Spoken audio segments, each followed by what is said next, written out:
português ou inglês? Em português. O meu avô era de cá.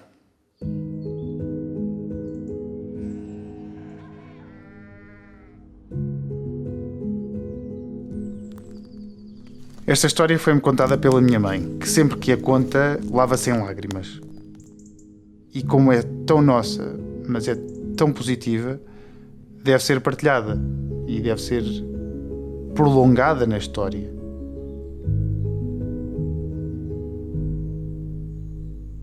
O meu avô chamava-se António Marques de Azevedo, era uma pessoa pobre, trabalhava no campo e teve uma vida muito, muito dura.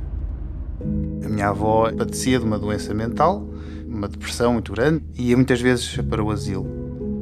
E o meu avô lutava no campo para ter o comer no final do dia. E eu lembro-me desde sempre, as velhotas da aldeia de falarem do tintói no rolo, tintói no rolo, tintói no rolo. És tão parecido com o tintói no rolo, és mesmo a cara de tintói no rolo. E eu nunca soube quem era aquela pessoa.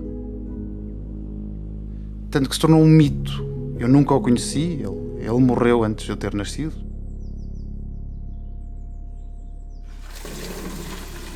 Esta história ter-se-á passado no verão. A minha avó estava internada no hospital psiquiátrico, na altura um manicômio, e o meu avô tinha ficado de ir buscá-la no dia em que ela ia receber a alta. E ele andava a regar, não ouviu as badaladas do sino da igreja e perdeu o transporte. Então tive que apanhar um autocarro que o levou até meio do caminho. Num ato de desespero, continuou a pé.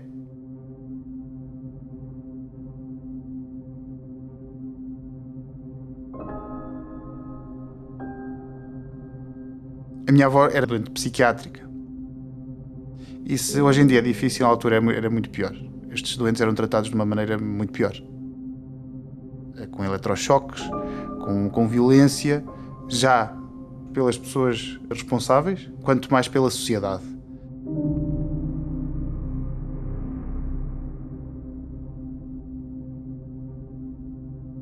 E então o meu avô tinha que ir buscar a minha avó. Ela ia ficar sozinha no meio do nada. Ela ia ficar para passar uma noite sozinha no meio do nada. Então o meu avô tinha que ir buscar quanto mais não fosse para lhe fazer companhia durante a noite, para que voltassem no dia a seguir ou na madrugada a seguir. Então o meu avô, desesperado, foi a pé por causa de um sentido de responsabilidade e de compromisso para com a minha avó. Mas como era pobre e não tinha outra opção, tirou as botas e foi a pé, descalço, estrada fora. Porque o hospital fica no meio das serras e caminhar quilómetros e quilómetros, horas e horas no cascalho, na pedra, e lhe destruir as botas menos más que tinha. Então tirou as botas para que, quando se apresentasse à porta do hospital, à minha avó, pelo menos que os sapatos estivessem minimamente limpos. Até que chegou uma capela. E, ironia, a capela era da Senhora da Boa Viagem. Esta é a capela da Nossa Senhora da Boa Viagem, onde o meu avô parou para cumprir a sua fé. Aqui rezou, deu 3 voltas e pediu à Nossa Senhora uma boa viagem para ir buscar a minha avó ao hospital. Passado pouco tempo, um taxista passou por ele e o meu avô acenou e pediu-lhe para parar. O taxista perguntou ao meu avô para onde é que ele ia e ele disse que tinha que ir ao asilo buscar a minha avó. E o taxista disse que não ia para aqueles lados e continuou. Então, o meu avô continuou a vida dele, foi a pé, mas lá terá o taxista ficado com algum remorso ou que ficou com pena do meu avô. Ele voltou para trás e levou o meu avô uns quilómetros à frente, mas que fizeram toda a diferença. Então o meu avô saiu do táxi e continuou a pé sem botas. Subiu aquelas colinas, aquelas serras, horas e horas a fio, para ir buscar a minha avó. Presumo que o meu avô nesse dia tenha andado umas 6 horas a pé, com pressa, com uma angústia terrível, porque podia deixar a minha avó sozinha. Por fim, já a chegar ao fim do dia, já o autocarro para voltar estava à porta do hospital. O meu avô vai dar com a minha avó sentada nas escadas do hospital. Era gente dura, era gente do campo. Imagino que não tenham trocado palavras de amor e que tenha sido um momento muito efusivo. Mas isto é pura especulação. Mas conhecendo o meu povo, conhecendo a região de onde eu venho, as emoções não se expressam assim.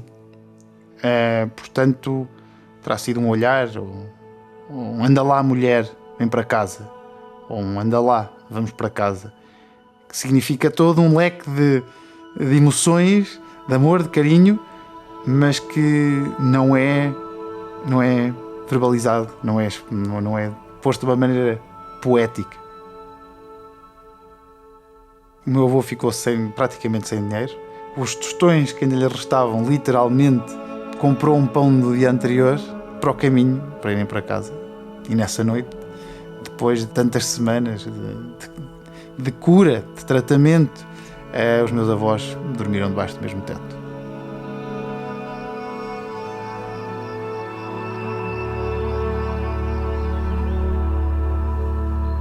O meu avô foi-me sempre dito como sendo uma pessoa muito boa, muito amiga dos animais e das árvores.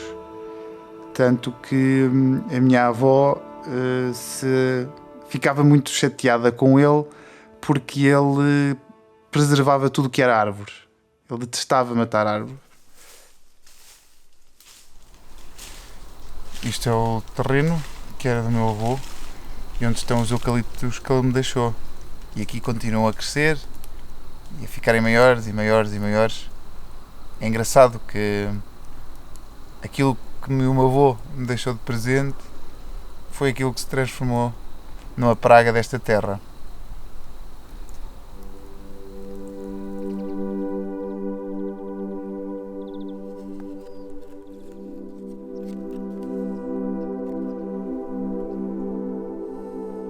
Há mais alguma coisa que tu sintas que queiras dizer?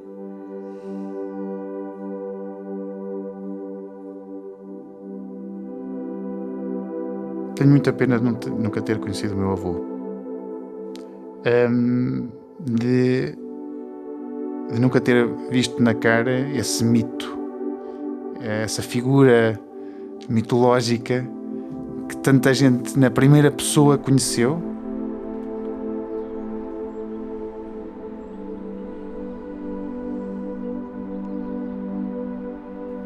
Eu tenho um hábito que quando vou aos cemitérios antigos a ler os nomes das pessoas que lá estão, anónimos que a história tragou, para replicar, para que alguém se lembre delas, nem que seja por alguns segundos.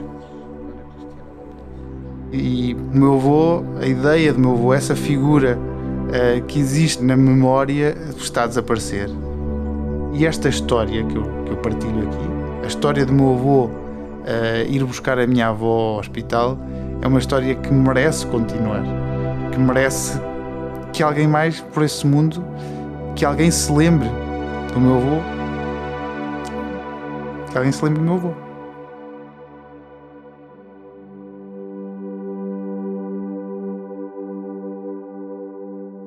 Hey everyone, thank you very much for watching. I hope you've enjoyed this film. I know I don't post as often as I would like to, but to be honest, I try my best to bring high quality films into this platform, and I always want to make sure I do justice to each story I share here. Also, I want to take this time to say a special thank you to all of my patrons that have helped me make this film. And if you like to support this project, you can do it by either joining on Patreon, or you can buy a t-shirt from a brand I recently launched, which is called Humano by Epoch. This brand is an extension of this project, and that's why I'm sharing it here. And the idea is to collaborate with different artists to turn each story I share into original designs that people can wear. Right now I have 4 different models, 2 of which are inspired on 2 stories I've already shared, and 2 other ones are a more minimalist, clean style, like the one I'm wearing right now. They're all made of organic cotton, and I make sure I produce them all here in Portugal, very close to where I live, so I can get a very close contact to each supplier, which for me it's super important. And if that sounds good for you, and if you like to buy one to support this project, you can do it at humanobyepoch.com, and you can use the code EPOCH to get 10% off in your first purchase. Thank you once again for watching, and thank you for all of your comments. I read them all, so thank you very much. And I'll try to upload more consistently, but yes, first of all, for me, it's always quality. So yeah, I'll try my best, but I can't promise anything. See you in the next one. Bye bye.